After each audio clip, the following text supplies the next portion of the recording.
Assalamualaikum warahmatullahi wabarakatuh. Alhamdulillahirabbil alamin. Alhamdulillahilladzi an'ama alaina bi ni'matil iman wal islam. Assalatu wassalamu ala nabiyyina wa habibina wa syafi'ina wa qaidina wa qurrati a'yunina Muhammadin sallallahu alaihi wasallam wa ala alihi wa ashabihi wa man tabi'ahu bi ihsan ila yaumid dawam.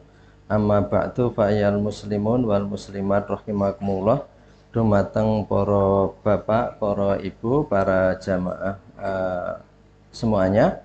Alhamdulillah wa syukrulillah, kita pada kesempatan pagi hari ini masih diberikan keringanan hati, kesehatan badan, sehingga kita semuanya masih dapat melanjutkan untuk tafakuh fidin kita, belajar bersama ya, untuk mendalami dan senantiasa ya meningkatkan pemahaman kita terhadap ajaran-ajaran Islam, sehingga tujuan selanjutnya amaliyah kita, hidup kita akan lebih teratur, akan lebih tertata sesuai dengan apa yang diperintahkan dan diajarkan oleh Allah Subhanahu wa taala dan Rasulullah Muhammad sallallahu alaihi wasallam. Jadi kita lanjutkan pada pembahasan kali ini masih tentang fadilah ilmu ya. Jadi tentang fadilah ilmu dan belajar yang kemarin sudah kita sampaikan. Ini pada bab terakhir sebelum pasal tentang ilmu terpuji dan ilmu yang tercela ya. Jadi ini bagian terakhir. Jadi pada akhir dari pertemuan kemarin kita menyampaikan ya apa yang ditulis oleh Imam Al-Ghazali ini, bahwa li'annal ilma itu, kalau yang terjemahan itu di halaman ke-6 ya, halaman ke-6 itu nanti sebelum masuk ilmu yang terpuji dan tercela. Jadi li'annal ilma hayatul qulubi minal ama wa nuril absari minazulmi wa kuwatil abdani minadzu'fi. Jadi kemarin kita sudah sampai di sini.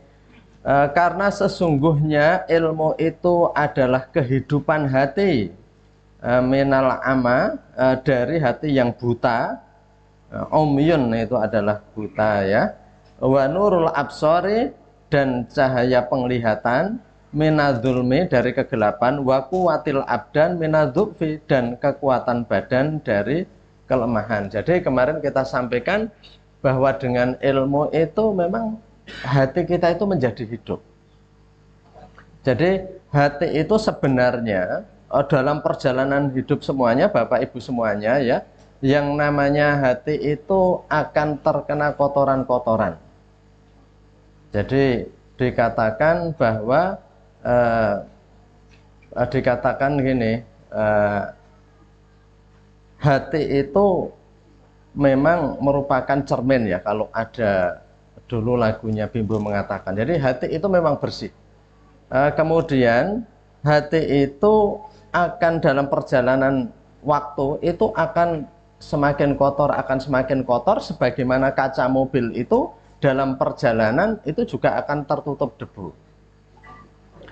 Sehingga di dalam Al-Quran dikatakan bahwa balrona ala qulubihim ma kanu yaksibun ya. Jadi apa yang diperbuat manusia itu lama-lama akan menutupi hati itu, mengotori, terus mengotori, semakin kotor, semakin tebal.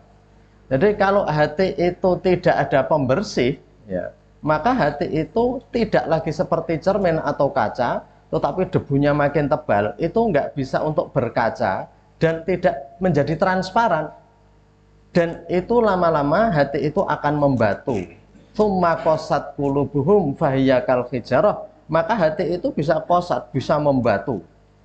Maka dia seperti batu. Malah dalam Al-Quran dikatakan wa inna minal hijarati lama yatafajjaru minhul anhar. Sebagian dari sungai saja yatafajjaru minhul anhar, bisa pecah. Jadi kerasnya batu itu bisa pecah, dan kemudian di sela-sela itu air bisa muncul. Dan itu ternyata ada tempat wisata di daerah Temanggung ya. Saya nggak ikut ketika itu, tapi sebagian keluarga saya pergi ke sana karena ada berita bahwa ada mata air tuh keluar dari dalam batu. Dan dinyatakan itu betul ya. Nggak tahu edar lihat enggak, tapi itu dari pecahan batu itu bisa muncul mata air dan itu airnya sangat sehat sekali. Banyak orang yang ke sana hanya untuk antri ngambil air. Jadi Al-Quran itu mengatakan, nggak tahu tempatnya di mana, tapi Al-Quran itu mengatakan sekeras-kerasnya batu itu terkadang bisa pecah dan terkadang itu bisa muncul mata air, atau bahkan ada batu yang bisa ditembus oleh pohon. Wa inna minal hijarati lama yatafajjaru minhul anhar. Itu Al-Quran berbicara itu 1400 tahun yang lalu. Tapi terkadang kita akan jumpai dalam kehidupan ini bahwa batu sekeras itu saja itu bisa pecah dan bisa di antara serpian, di antara bongkahan ya, di antara bentetan gitu ya, di antara crack batu itu muncul air. Tetapi hati manusia itu kalau keras dikatakan asyadu qaswah, jadi lebih keras dari batu. Jadi diingatkan nggak mau, orang bisa sangat kejam sekali. Seorang suami bisa membunuh istrinya, istri membunuh suami, orang tua membunuh anaknya, pacar membunuh pacarnya gitu ya, teman membunuh temannya. Itu kalau hati sudah keras itu seperti itu. Maka di dalam Al-Quran juga dikatakan kan, itu ulaika kal an'am balhum adol. Kalau semua fungsi panca indera dan hati itu sudah nggak ada, maka dia sebenarnya manusia itu lebih hina dari binatang. Kalau binatang itu memang apa ya, binatang itu berbuat jelek, berbuat jahat, terkadang atau bukan hanya terkadang tidak punya tendensi untuk mengatur strategi. Nah, jadi saya beri contoh ya, binatang itu nggak mengenal perkawinan karena itu perjodohan mereka itu asal saja. Bahkan dikatakan binatang itu dikatakan orang-orang yang sesat, orang-orang yang buruk itu kan dikatakan begini. Jadi walau syi'na la rafa'nahu biha, seandainya kami berkehendak, manusia itu akan kami angkat. Jadi memang Allah itu ingin mengangkat manusia dengan ajaran Islam.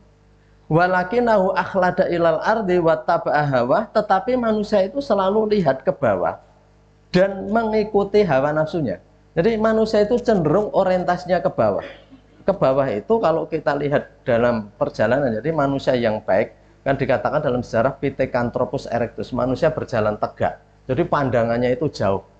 Tapi kalau manusia yang nggak baik itu akhlada ilal ardi, orientasinya itu ke bawah saja. Bawah itu bagian perut yang dipikir makan, dan ke bawah dari perut itu mengumbar dari nafsu itu dikatakan begitu. Jadi manusia banyak yang ingin kami angkat, tapi manusia itu selalu saja orientasinya ke bawah. Ibaratnya didengangakkan jur dingklok meneh, dengangakkan dingklok meneh gitu ya. Jadi orientasi manusia seperti itu manusia-manusia yang hatinya bermasalah. Cara menyetop itu sebenarnya dari mana? Dengan cara yang kemarin sudah dikatakan, li'annal ilma hayatul qulub. Ilmu itu yang akan mengawali kehidupan hati. Maka kalau kita mendengar, bahkan mendengar terkadang kita tidak mau, karena ada juga orang yang berubah hidupnya itu mendengar tidak sengaja atau terpaksa mendengar. Jadi kalau anak kita nasihati asal masih mau mendengar, itu sebenarnya masih ada pintu masuk. Ya bukan hanya anak kita, ya murid kita. Tapi kalau dia itu kemudian seperti dalam surat Al-Baqarah ya, orang-orang kafir itu meletakkan tangan di telinga mereka. Jadi itu kalau orang itu nggak mau mendengar tuh nggak ada jalan lain. Artinya sulit, caranya itu sulit. Tapi kalau orang itu masih mendengar ya, dia belum ngelakoni, dia belum menjalankan, tapi masih mau mendengar gitu ya, itu masih ada harapan. Bocah di sana ini menang wae gitu ya, tapi ngerungokke lo ya. Nah itu saya kira dia akan mencerna, karena pelajaran sekarang bisa jadi dia pahamnya itu mungkin puluhan tahun ke depan, atau bertahun-tahun ke depan, atau nunggu dia kepentok masalah baru ingat. Jadi itulah kenapa dalam musibah itu ya, dalam surat Al-Baqarah itu, wa basyirus sabirin alladzina idza asabatu musibah qalu inna lillahi wa inna ilaihi raji'un, ulaika lahum salatu min rabbihim wa ulaika salawatu min rabbihim wa rahmah wa ulaika humul muhtadun. Jadi orang itu kalau terkena musibah dan kemudian dia itu menyadari innalillahi wa inna ilaihi raji'un, maka dia itu di akhir ayat dikatakan ulaika humul muhtadun, dia bisa dapat petunjuk. Makanya terkadang kita itu berterima kasih kepada kesulitan yang telah menjadikan kita dapat petunjuk. Kita berterima kasih kepada halangan-halangan yang kita jumpai, yang dengan halangan itu ternyata kita itu kemudian menjadi belajar. Karena banyak yang diberikan kemudahan, justru orang itu terperosok dalam kemudahannya itu. Seperti kemarin saya pernah nyebutkan ya, barangkali banyak loh orang-orang yang menyesal setelah mendapat apa yang dia duga dengan kenikmatan yang luar biasa, yakni dunia uang, fasilitas yang luar biasa. Karena orang-orang yang terlibat narkoba, terlibat kejahatan-kejahatan kelas tinggi, ada yang memang betul-betul jahat, tapi ada juga yang terbawa karena kondisi hidup yang sedemikian luar biasa. Pergaulannya, kemudian polanya pergaulan itu berubah, dan dia semakin banyak harta, semakin banyak fasilitas itu, ya karena kan yang namanya narkoba itu beda sama singkatan narsirames karo bakwan. Narkoba itu murah, tapi narkoba dalam arti obat-obat itu kan harganya mahal. Harganya mahal. Karena itu perlu duit yang banyak. Hanya orang-orang yang megang duit saja yang kemudian bisa. Walaupun pada akhirnya kalau habis duitnya dia akan terdorong kejahatan. Tetapi startnya itu bisa jadi begitu. Keluarga-keluarga yang kemudian broken karena karena rezekinya terlalu banyak itu juga banyak. Juga banyak gitu ya. Jadi mungkin dulu gitu ya, kita itu parfum sekedarnya saja. Yo tuku nang warung, tuku nang toko-toko, rapat lu lah toko-toko yang spesialis parfum gitu ya. Sak nggon-nggone yang penting ngilangi ambu keringet ibaratnya begitu. Tapi setelah uangnya banyak itu parfum pun berkelas, yang kalau berjalan 10 meter sudah tercium baunya gitu ya. Dan kemudian masuklah dalam dunia-dunia yang itu berbeda dengan sebelumnya. Maka dari itu kembali ke tadi, jadi hati itu yang mengawali bahwa ilmu itu yang mengawali bahwa hayatul qulub, hati itu akan hidup. Jadi kita mendengarkan, kemudian kita bisa meresapi, dan kemudian hati kita itu akan bergerak. Itu jadi hati itu otomatis ya. Memang kalau kita dapat nurullah ya, cahaya Allah itu, maka hidup dan hati kita itu akan bergerak. Tapi untuk mendapat cahaya itu kan kita tidak tanpa sengaja ya, tapi harus kita cari, dan bahwa pelajaran-pelajaran itu harus kita dengarkan. Jadi itu sebagai catatan lanjutan dari kemarin, bahwa hati itu bahwa sesungguhnya ilmu adalah kehidupan hati dari yang buta, dari kebutaan, dan merupakan cahaya penglihatan dari kegelapan, wa quwwatul abdan, dan kekuatan badan minadzufi. Kemarin kita sampaikan, kalau kita tahu akan suatu ilmu, suatu pengetahuan dari awak yang lemes itu, kemudian kita itu menjadi bergegas, kita itu menjadi sehat lagi. Jadi tubuh yang males itu terkadang obatnya tidak selamanya itu makanan atau obat-obatan ya, tapi penyembuhnya itu terkadang kita itu dapat ilmu, kemudian itu kita menjadi sehat. Seperti gini, kalau kita itu malas bekerja dan kemudian mendengar informasi bahwa ada orang yang etos kerjanya sangat tinggi, mungkin lewat di depan rumah kita gitu. Kita males-malesan, tiba-tiba lewat di depan rumah kita itu orang pedagang yang mungkin kalau zaman dulu ya, sekarang sulit nyari begini nih. Jadi zaman dulu itu orang loper pakai sepeda jual kewali, jual cowek dan sebagainya, mereka dituntun itu pagi hari. Saya kira kita yang duduk itu kemudian tergerak. Kita tahu yang pada ini jual sayur jam 7 sudah sampai sini, jam 6 sampai di sini, dan berangkat dari rumahnya jam 2. Kita itu kemudian kalau hanya bangun umpamanya pas adzan subuh, kayaknya itu sudah enteng sekali dibandingkan mereka yang bangunnya itu jam 2. Itu karena tahu. Jadi maka kalau tahu itu hati kita itu akan menjadi hidup.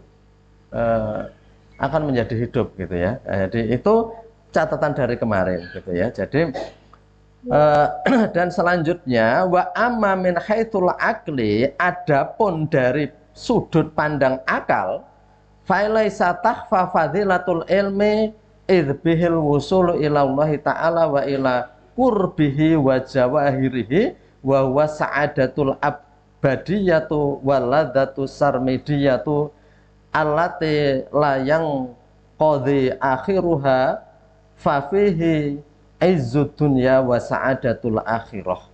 Jadi adapun akal, jadi pentingnya akal kita, maka tidak bisa dipungkiri, tidak bisa disembunyikan keutamaan ya. Jadi kalau dari sudut pandang manfaat akal ya, maka keutamaan ilmu itu tidak bisa dipungkiri. Karena apa? Al-wusul ilallahi ta'ala, dengan ilmu juga orang itu akan sampai kepada Allah, wa ila qurbi, dan takorup kepada Allah, wa jawahirihi, dan kecemerlangan ya, dan kecemerlangan dari ilmu itu yakni sa'adatul abadiyah, kebahagiaan yang abadi dan kenikmatan yang tidak habis-habisnya, yakni kemuliaan dunia dan kebahagiaan akhirat. Jadi gini, ilmu itu, jadi betul kalau pepatah lama itu mengatakan ya, jadi angel nih ketemu gitu ya, kemudian diguang ra kemerusak, digembol ra mendokol. Artinya ilmu itu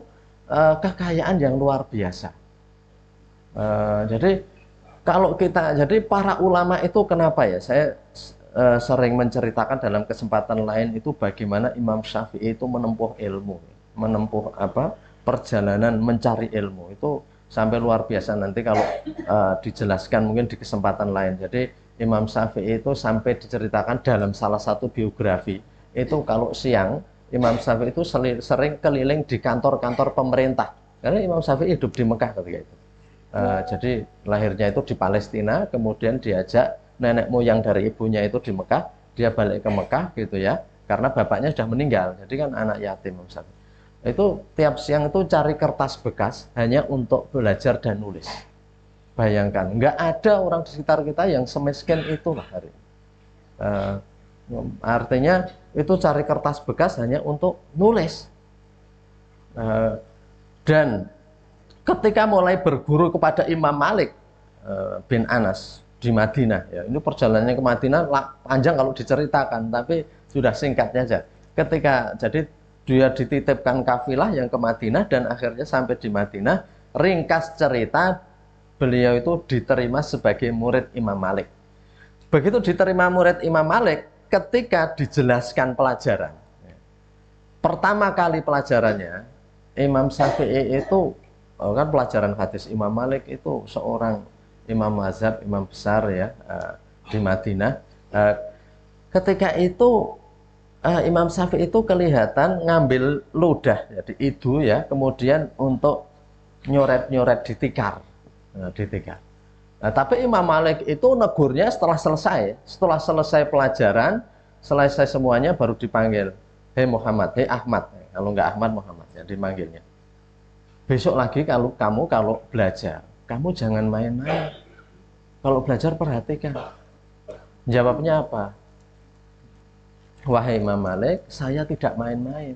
Saya tadi ngambil ludah saya, ngambil itu. Dan saya seperti main-main ludah di atas tikar. Itu karena apa? Karena saya itu orang miskin, nggak punya kertas, nggak punya buku. Sehingga setiap hadis yang engkau sampaikan, biar saya nggak cepat lupa, saya coret-coret di atas tikar dengan ludah saya. Ini luar biasa ya perjuangannya. Kemudian Imam Malik nggak langsung percaya. Sebagaimana guru sekarang kalau dihapusi murid ya ra percaya, anda ya tenang. Kamu tadi buka handphone itu golek pelajaran atau yang lainnya gitu kan. Nek pelajaran coba, apa yang kamu dapat? Imam Malik, coba kalau gitu sebutkan apa yang saya bacakan.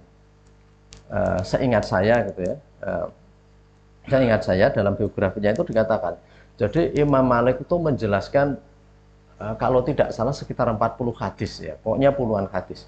Kemudian itu sama Imam Syafi'i diulangi hadis tadi. Puluhan hadis itu diulangi di luar kepala sama Imam Syafi'i.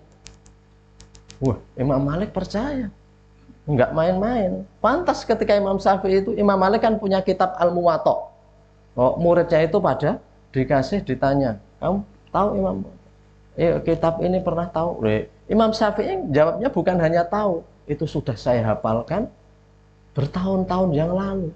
Sebelum ketemu gurunya, buku gurunya itu sudah hafal di luar kepala. Jadi ketika dites bacakan hadis hafal, wah Imam Malik percaya. Maka sayang sekali Imam Malik sama Imam Syafi'i itu. Begitu Imam Syafi'i sudah cukup bertahun-tahun berguru sama Imam Malik dan pamit, wahai Imam Malik, saya ingin berguru mengambil pelajaran kepada murid-muridnya Imam Hanafi karena Imam Hanafi sudah meninggal. Wah, pamit. Jadi ratrimo didongake. Kalau kita kan ya nyangoni slamet gitu ya. Wah, oke koncone nyangoni slamet. Muga-muga wilujeng dumugi. Nah ini Imam Malik kemudian dibelikan kendaraan, kalau nggak salah kuda atau unta, diberi sangu. Ini kamu berangkat.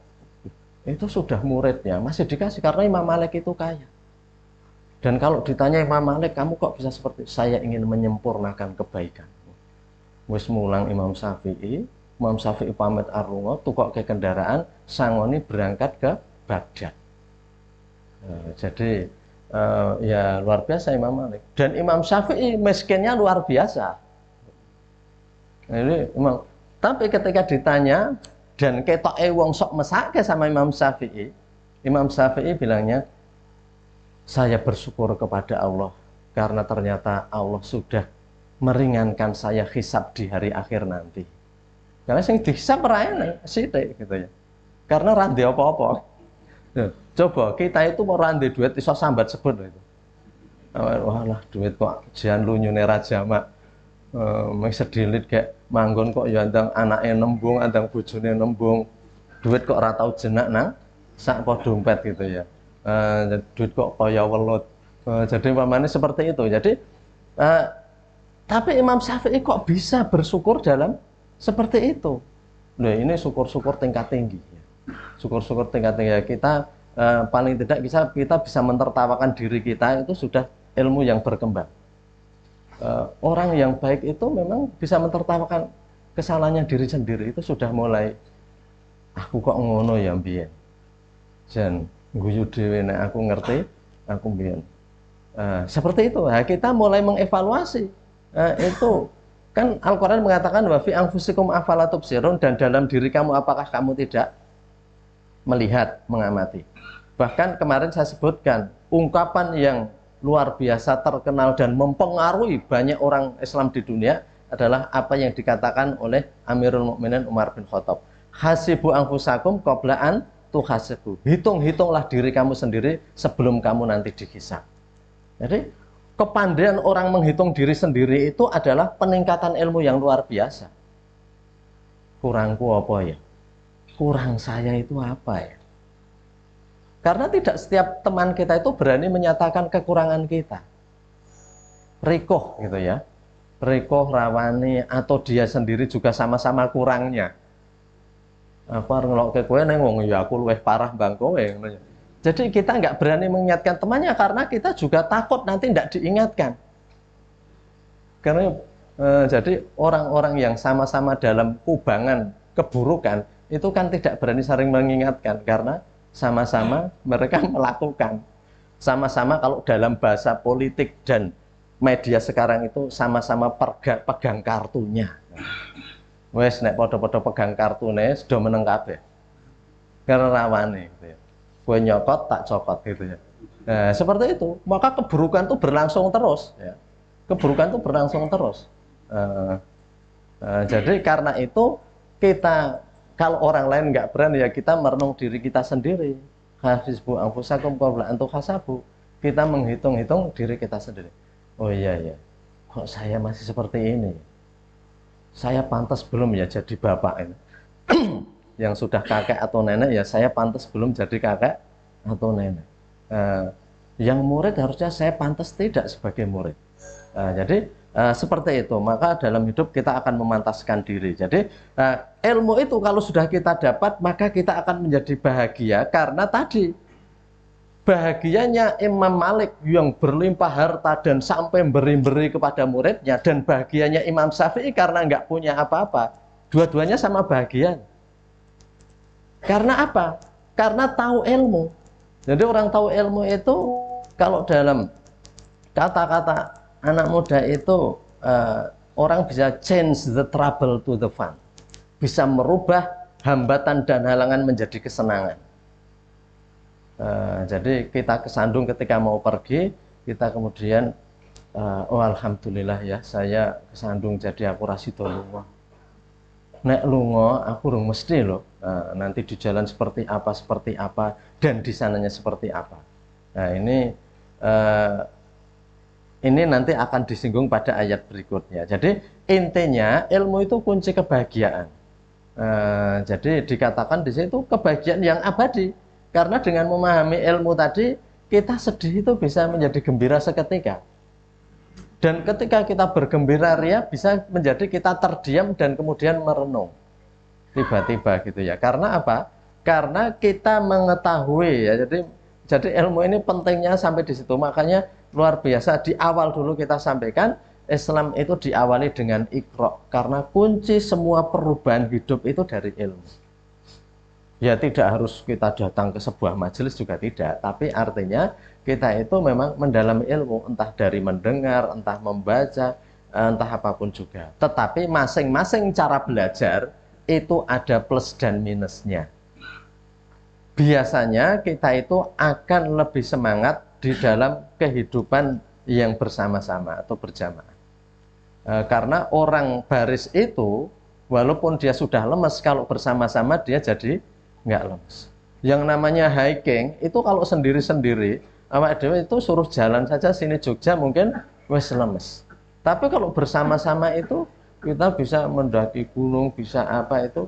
Jadi itu adalah rezeki, kebersamaan, atau kalau dalam kata lain keberkahan akan turun. Itu yang namanya wayadullahi alal jamaah. Tangan Allah senantiasa akan melindungi orang yang bersama-sama. Karena itu dengan bersama-sama itu juga makanan yang tadinya menurut kita kurang begitu enak itu menjadi lebih enak. Jebule kae ya kalu kae. Nah, jadi kae padahal wong luwih top bang aku kae. Ternyata suguhan iki kae ya nyatane entek kok sik nang piring gitu ya. Nah, nyuruh kita ya oh jadi mau, padahal nang omah itu kita mungkin terkadang nyingkiri terus. Maka begitu kita bersama itu kita bisa. Ilmu juga begitu. Kita itu terkadang mungkin ngantuk lemes, kalau di rumah sendiri kita mungkin baca itu hitungannya mungkin 10 menit, 15 menit, esteng klepyur. Walaupun esok ki saya padang ning bagi mata kita saya peteng gitu.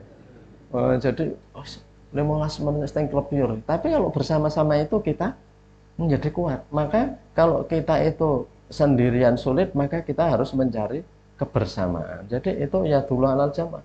Tangan Allah akan melindungi orang yang senantiasa bersama-sama. Jadi itu keuntungannya. Walaupun belajar sendiri juga bisa. Ada yang belajar itu, wah saya kalau banyak orang malah nggak bisa masuk. Saya harus sendiri gitu ya. Jadi mungkin karena dia melihat pelajaran umum itu kurang cepat. Kan ada jalmo limpat seperapat tamat, terus saya, nah ini dadak bareng-bareng ini suwe, mungkin setahun iso gak rampung, tapi kalau sendiri baca rong dino iso rampung, mungkin kurang cepat. Ada murid yang sering sama gurunya dianggap bocah ki bodoh, bocah ki ramanut, padahal muridnya itu, ini Pak Guru kok alon banget le mulang. Aku nek melu kurikulum le pinter suwe. Maka orang di dunia itu ada orang-orang yang menjadi hebat itu dianggap aneh. Seperti ya penemu yang di software komputer itu Bill Gates, dia drop out dari Harvard. Walaupun akhirnya dia bisa merajai ya komputer sedunia gitu ya. Kemudian banyak penemu-penemu yang kalau kita dulu di sekolah menengah itu belajar penemu-penemu yang roh gurune darani bodoh. Karena zaman dulu pendidikan itu, ilmu pendidikan itu belum berkembang. Jadi bocah nek ra gatekke dianggap bodoh kabeh. Padahal ada bocah yang lera gatekke itu karena protes. Karena pengajarannya kurang bermutu. Ada yang mungkin kurang bermutu artinya kok pelajarannya alon. Yang diajarkan yang ngono nggak ada yang menantang. Mungkin dia nggak kerasa. Bagi dia itu kurang gitu ya. Ada yang memang di situ itu nggak suka kalau harus belajar bersama. Mungkin dia dengan cara yang berbeda. Kan ada orang yang ketika belajar bersama diam saja, nanti ketika temannya tidur, kalau di pondok-pondok itu ada yang begitu. Ketika temannya tidur dia bangun sendiri. Ketok enek pas bareng koyo ora nyatet, koyo ora napa-napa. Ning dia ketika temannya tidur dia bangun dan belajar, sehingga nanti ujian tahu-tahu kok hasilnya bagus sendiri. Nah, koncone sing ora ngerti melu-melu. Nang kelas santai-santai ning bengi ya ora tangi gitu ya. Iki losdal iki ya. Losdal. Jadi artinya bijine enak. Jadi ya maka dari itu berbeda-beda. Jadi tapi intinya kita harus senantiasa ilmu. Ilmu itu harus senantiasa ya. Karena itu kunci. Ya sebuah bangsa itu akan maju karena ilmu. Karena ilmu gitu ya. Jadi maka kembali ke tadi itu sa'adatun fid dunya wal akhirah. Jadi dikatakan bahwa itu akan bahagia terus. Jadi tadi Imam Malik dan Imam Syafi'i beda kondisi tapi sama-sama bahagianya karena mereka tahu ilmunya masing-masing gitu ya. Kalau yang nggak tahu ilmu tentang hakikat kehidupan itu mungkin sesuatu yang nggak ngerkoso saja bagi dia itu mungkin ngerkoso. Banyak orang yang merasa menderita padahal itu belum menderita menurut orang lain ya. Maka kita lebarkan wawasan kita biar tahu kita itu. Nah, ini paragraf terakhir dari bab ini.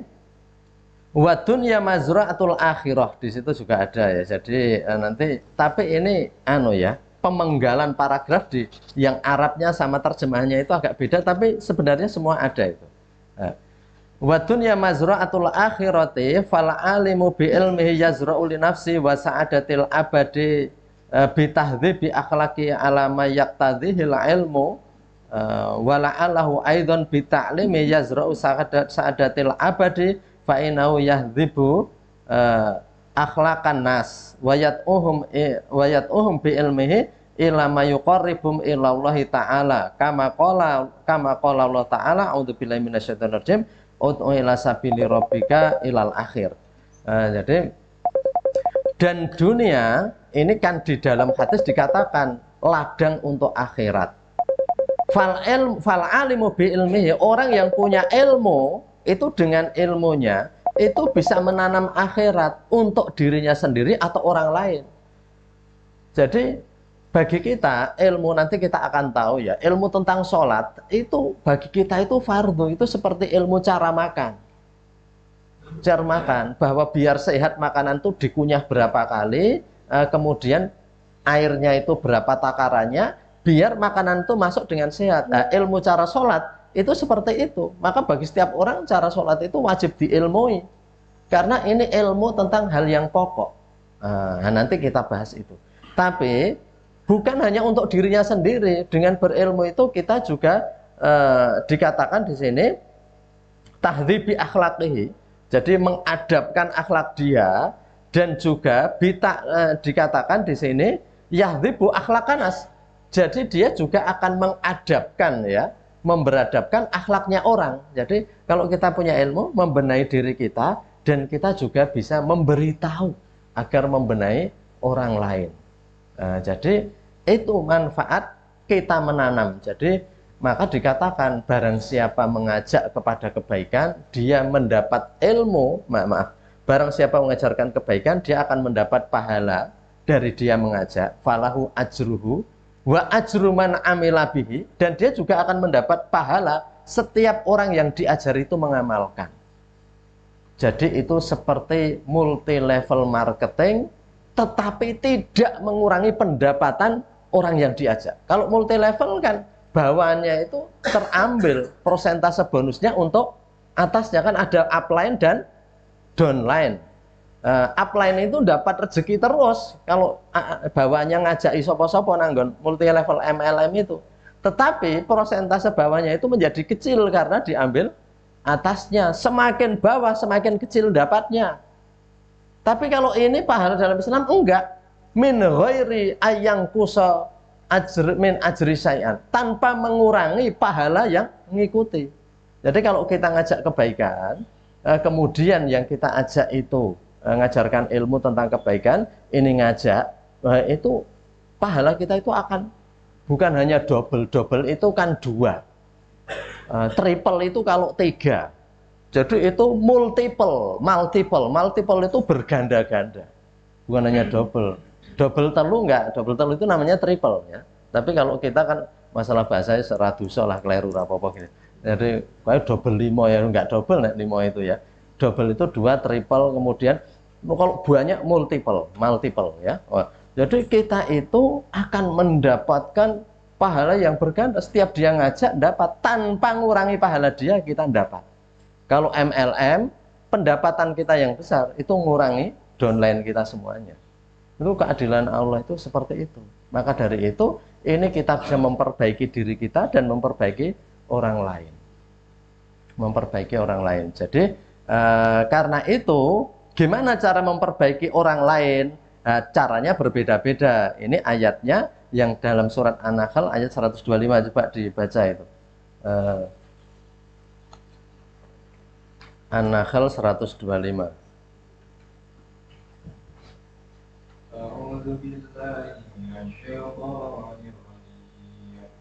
Ud'u ila sabili rabbika bil hikmati wal mau'izatil hasanati wajadilhum billati hiya ahsan. Inna rabbaka huwa a'lamu biman dhalla 'an sabilihi wa huwa a'lamu bil muhtadin.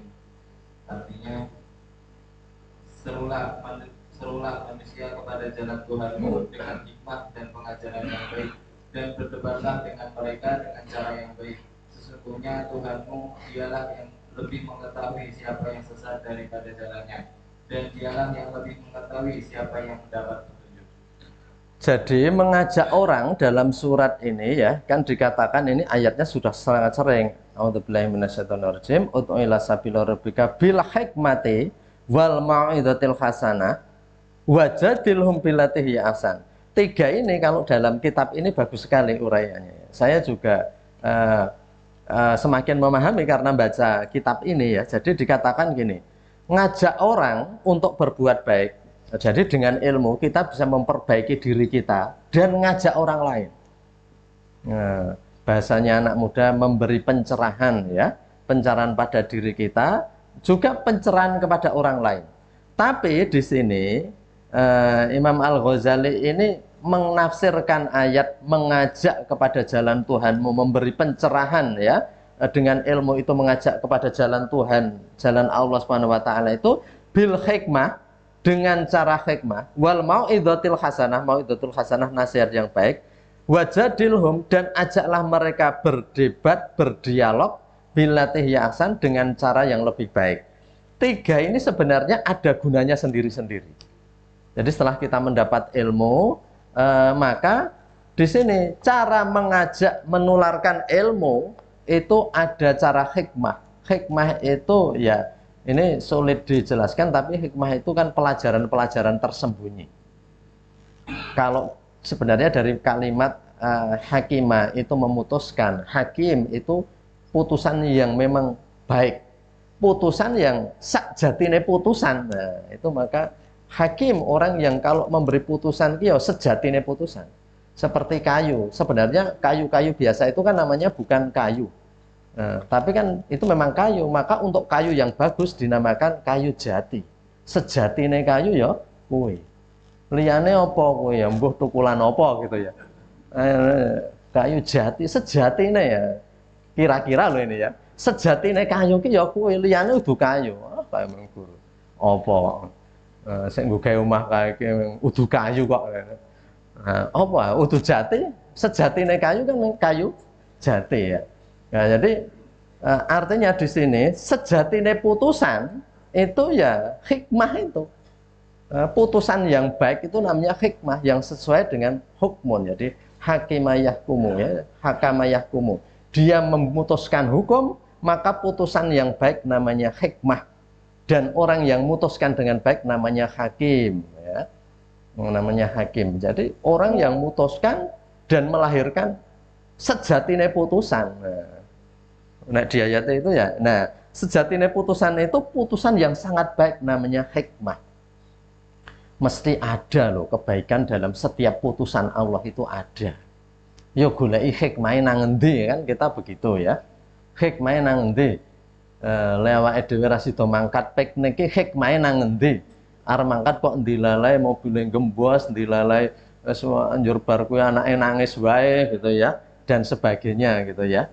Itu hikmahe nang endi ya? Itu putusan Allah seperti itu mesti adil sekali. Kok mengajak dengan penuh kebaikan, penuh hikmah, ini jujur diterjemahkan karena sulit diterjemahkan, itu menjadi wisdom, kawicaksanan ya, wisdom. Jadi orang bilang, wah dia wise sekali gitu ya, kalau sifat orang, dia sangat bijaksana sekali gitu. Ya bijaksana itu kalau sesuai ketentuan, sing sak terpe ketentuan, itu namanya bijaksana. Jadi umpamanya, wah bocah kuwi urung gelem salat ya wis tak reh-reh ya. Ora apa-apa lah gandeng ya urung tuwa bocah kuwi.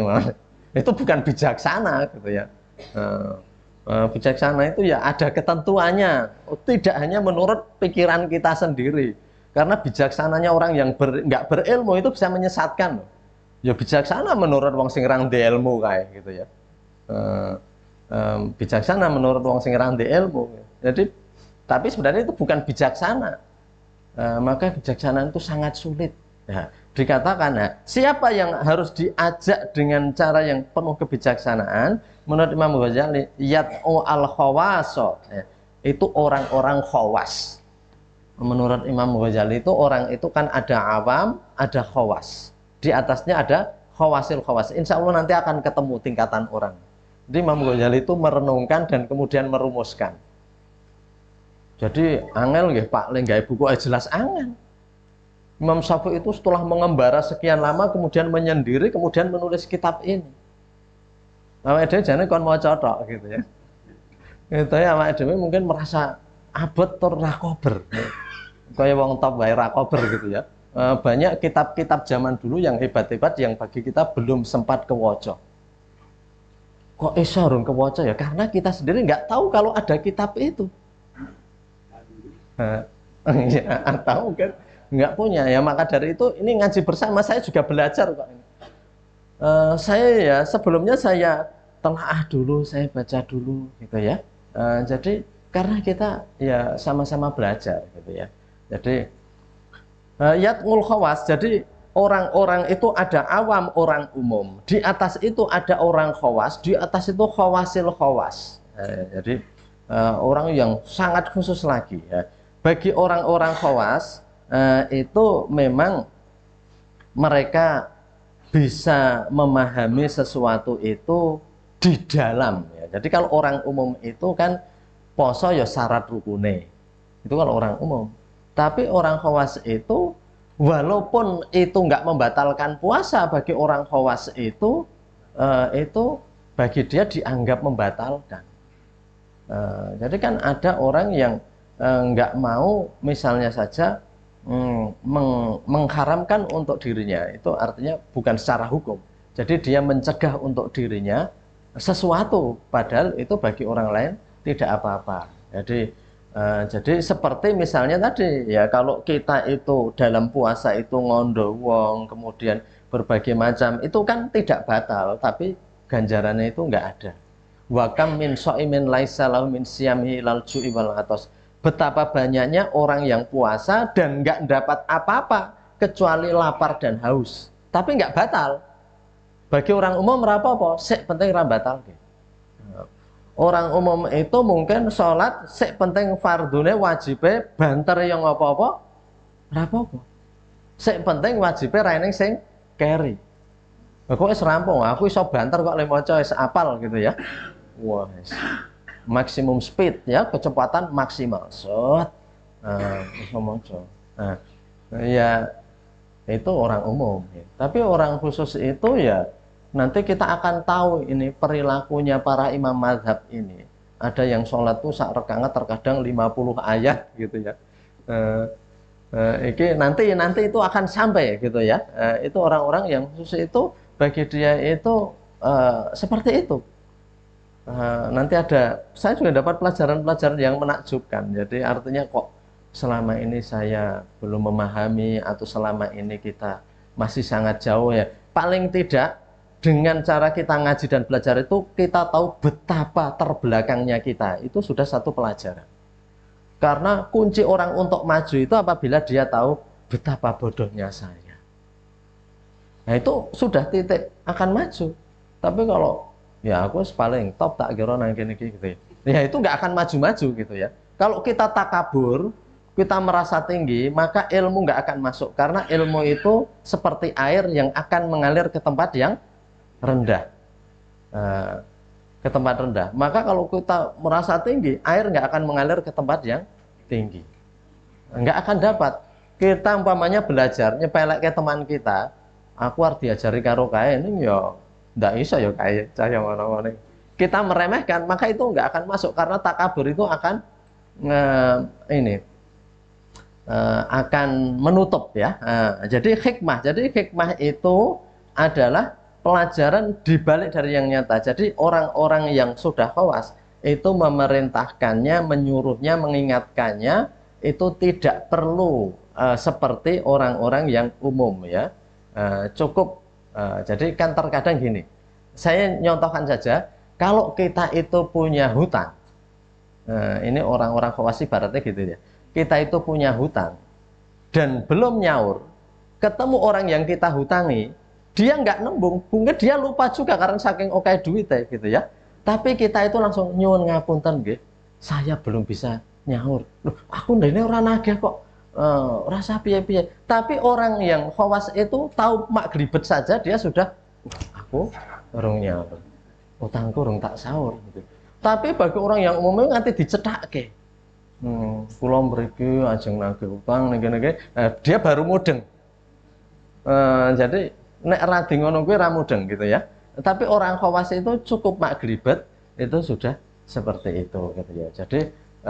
Jadi begitu ada hujan turun yang sekian lama nggak hujan, itu dia sudah langsung alhamdulillah Allahumma thayyiban nafi'an, ya Allah semoga itu menjadi siraman yang bermanfaat. Alhamdulillah ya. Iki aku kudu nyirami latarku sing omahe ngarepe dalan dan mungkin bleduk gitu ya. Itu alhamdulillah Gusti Allah ngendhengke. Matur nuwun sudah sing ledo tandur begitu bar tandur jodoh asat gitu ya langsung alhamdulillah Gusti Allah ning jenenganku. Nah, seperti itu. Jadi orang ngaji dia langsung bersyukur. Tapi ada orang yang seperti anak kecil, ya le alhamdulillah dino iki iso madang wareg gitu ya. Jadi itu kayak diajari, yaitu ada yang cukup hikmah. Jadi dia tahu sak kelepatan, sak gelibet saja dia sudah langsung dapat pelajaran. Kalau di dalam dunia keilmuan itu para penemu-penemu hebat di dunia itu ibaratnya dalam agama mereka itu khawas ya. Jadi Sir Isaac Newton penemu hukum gravitasi itu hanya tahu apel jatuh bisa menemukan hukum gravitasi. Maka satuan untuk gaya gravitasi namanya Newton. Ini pelajaran SMP. Namanya Newton. Kalau yang nemukan itu Pak Pairo, Pak Karto, satuan gaya gravitasi mesti berapa Karto gayanya itu atau berapa Pairo. Neng karena yang nemukan Sir Isaac Newton, wong Inggris, jadi satuannya menjadi Newton. Nah, masalahnya apa? Orang sini guys biasa ketiban gendeng, blandar, kambil. Neng rae neng sing mikir bahwa kenapa benda itu jatuh ke bawah. Ket biyen ya ngono, mengono. Itu karena orang awam. Tapi orang khawas, apel kok iso nibani aku ya? Kok tibane iki ora miring, apa ora munggah? Ning kok medun. Dipikir-pikir menjadikan dia penemu hukum gravitasi. Wah, penemu-penemu di dunia itu seperti itu karena khawas. Sak kelepatan saja nanti dia sudah mikir. Ya berhubung kita itu wong awam ya. Wis ditemokke wong dijelaske nang sekolahan we biyen ramudeng saiki leli. Iki serang entuk dalan biyen ramudeng saiki leli. Bapak Ibu tasih kemutan pelajaran kalau minggu kepengker wingi ramudeng saiki leli ya piye carane liar bangkitkan ingatan gitu ya. Ya maklum gitu ya. Jadi kita mungkin ya kita itu sebenarnya dibentuk apa yang kita makan, gizi-gizi yang kita makan, lingkungan di mana kita hidup itu akan menjadikan kita semuanya kok awake dhewe yo ngene iki. Itu karena yang ngono kuwi. Mikir sithik awake dhewe pet-petan gitu ya. Karena mungkin memang kalori dan makanan yang kita serap itu ya memang sak ketemune. Ibaratnya panganan rada mambu sithik wis dinget gitu ya. Lemangan engko nek pas panas ya ben ra krasa ambune. Pelajaran ra mudeng-mudeng. Anake seblaki kon ranking 1 ya ora iso ranking 1 ora mudeng-mudeng anake. Bapak mbiyen rapote apik apa kok akon-akon aku. Bapakne mbiyen rungane ngrapot le. Bapakne ora iso kalah. Wal mau'izatil hasanah yang kedua itu adalah wal mau'izatil hasanah. Nah, ini orang biasa sing do gelem golek ilmu ya dijelaskan mau'izah hasanah, nasihat yang baik. Neng ada orang yang ngeyelan wajadilhum bilati ya asan, ajaklah mereka bermujadalah. Dalam Al-Quran ada surat mujadalah atau mujadilah. Mujadalah itu adalah berdebat.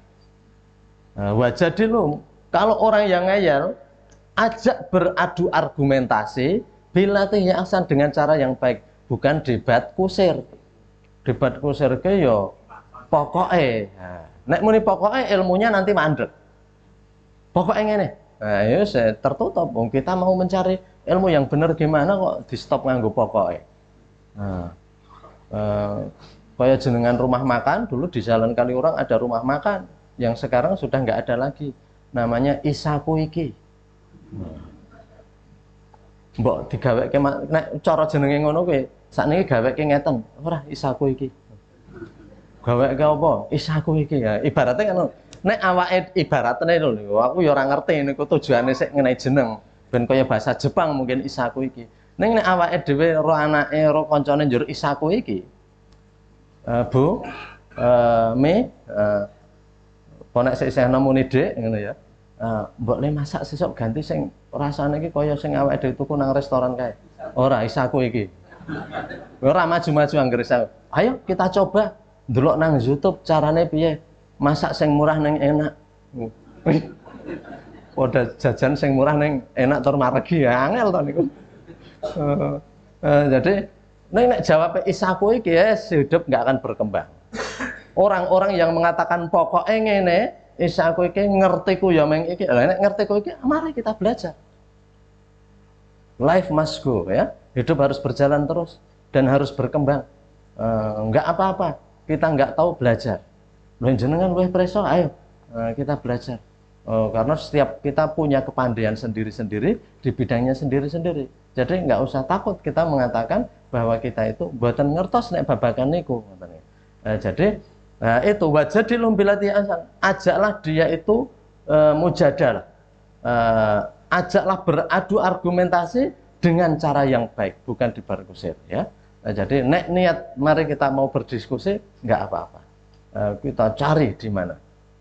Karena dengan berdiskusi yang baik nanti akan ketemu. Tapi ada yang cukup mau'izatul hasanah. Ada bahkan yang cukup orang khawas cukup dengan hikmah. Bisa menyelami. Jadi kita dekeke saja misalnya ada cumilan hadis di atas mejanya dia wis maca tur oh jebule ngono ya. Jebule ning pelajaran ngono ya. Dikirim WA nggak usah disuruh apa. Itu dia langsung oh jebule ngoten iki. Nggak usah diajarkan gitu ya. Jadi itu orang itu berbeda-beda dan memang jenis manusia berbeda-beda. Di hadapan Allah itu yang membedakan bukan itunya. Karena ada orang yang cerdas sekali, ada yang kemudian harus bermujadalah, tapi di hadapan Allah itu atqakum yang paling bertakwa. Tapi Allah itu boleh nganggap orang berbeda, seperti yang ayat kita baca di awal. Membedakan itu jangan kekayaan, jangan tampilannya, tapi ilmunya. Karena Allah yang mengatakan, Qul hal yastawil ladzina ya'lamuna wal ladzina la ya'lamun. Itu ayat di awal kemarin jenengan buka. Katakan, apakah sama antara orang yang berilmu dan tidak? Allah saja begitu. Ya beda antaranya wong duwe ilmu karo ora duwe ilmu. Jadi Allah pun akan mengangkat dulu di awal kita katakan, kita sebutkan ayatnya. Yarfa'illahu alladzina amanu minkum walladzina utul ilma. Oleh Allah orang yang beriman dan berilmu itu akan diangkat derajatnya. Jadi ilmu itu memang bisa membedakan. Kita nggak boleh membedakan orang-orang berdasarkan oh ini kulit putih, kulit hitam, ini orang ganteng, orang cantik atau tidak, atau ini orang cerdas atau tidak, atau kaya dan miskin, nggak boleh. Tapi kalau itu ilmu, Allah sendiri yang mengatakan. Apa podo antarane wong sing duwe ilmu dengan tidak punya ilmu. Maka dari itu ya kita itu dalam hidup harus senantiasa mencari ya. Nggak ada orang yang ilmunya itu sudah cukup. Bahkan seperti pelajaran yang pernah kita terima, kita itu semakin banyak belajar semakin tidak tahu. Semakin banyak belajar semakin tidak tahu. Dokter yang tahu tentang berbagai penyakit gitu ya, itu malah semakin tahu bahwa dia masih banyak yang tidak kita ketahui. Ahli-ahli antariksa yang bisa menggunakan teleskop yang terhebat di dunia seperti teleskop Hubble di California, yang bisa ngeker dalam jarak jangan hanya jutaan kilometer gitu ya, itu mereka semakin tahu betapa alam raya ini luar biasa dan kita bukan apa-apa. Tapi semakin tidak tahu itu memang kemudian merasa bahwa sesuatu itu sederhana saja. Demikian untuk kali ini, semoga menjadi tadzkirah, peringatan bagi kita semuanya. Usikum wa iyaya nafsi bitaqwallah ya. Kita mewasiatkan pada diri kami pribadi dan kita semuanya agar kita senantiasa untuk semakin baik. Amin ya rabbal alamin. Ada khilaf kami mohon maaf. Wallahu alam bisawab. Assalamualaikum warahmatullahi wabarakatuh.